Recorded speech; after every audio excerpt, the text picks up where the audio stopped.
कसं काय सोलापूरकर? तर ही आहे आपल्या सोलापूरची शान हॉटेल निसर्ग, ज्याची मेन ब्रांच आहे पुणे हायवेला. पण इथे एक नवीन ब्रांच झाली आहे चालू सिटीमध्ये.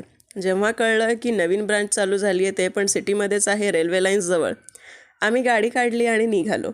कारण हॉटेल निसर्ग ह्याने सोलापूरला खूप वर्ष एक अशी अप्रतिम अशी चव दिलेली आहे सोलापूरला. जे फार वर्षांपासून ह्यांच्याकडे जात आहेत निसर्ग हॉटेलमध्ये, त्यांना माहिती आहे की सोलापूरला निसर्ग हॉटेलनी खूप चवीच्या बाबतीत वरपर्यंत नेऊन ठेवलेलं आहे. तर हे त्यांचं नवीन हॉटेल जे आहे ते इकडेच चालू झालेलं. आम्ही इकडे आलो होतो. इथे पण तशीच टेस्ट आहे का बघायला.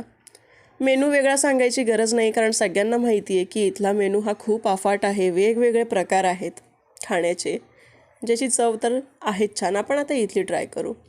आणि ही तिथली स्पेशालिटी आहे काय तर ताक, जे तुम्ही वर्षाचे 12 महिने जरी गेलात तरी या ताकाची चव कधीच बदलत नाही. ही तशीच राहते आणि खूप छानसुद्धा लागतं हे ताक. आम्हाला तर फार आवडतं. आणि आपली शेंगापोळी नेहमीची ठरलेली, थालीपीठ, दही आणि अशा प्रकारचं हे छानसं जेवण. शेंगा चटणी, कडक भाकरी, जी की आपल्या सोलापूरची खासियत आहे. आणि हे इतकं सुंदर असं घट्ट दही होतं. तर हे अशा प्रकारचं जेवण होतं. एक थाळी होती, म्हणजे एक प्लेट होती ही अशी की बिस्किट भाकरी आणि शेंगा चटणी, दही, थालीपीठ आणि ठेचा. पण नाही ना, जिभेचे चोचले खूप आहेत आम्हाला.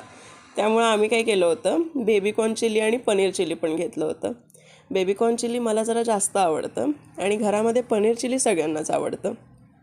आणि सोबत घेतलेलं आम्ही बटर नान आणि पनीर कोफ्ता. पण एक गोष्ट आहे मंडळी, जी चव त्या मेन हॉटेलला आहे हायवेवरच्या, तशी चव इथे थोडी कमी वाटली. पण ठीक होतं, तुम्ही ट्राय करू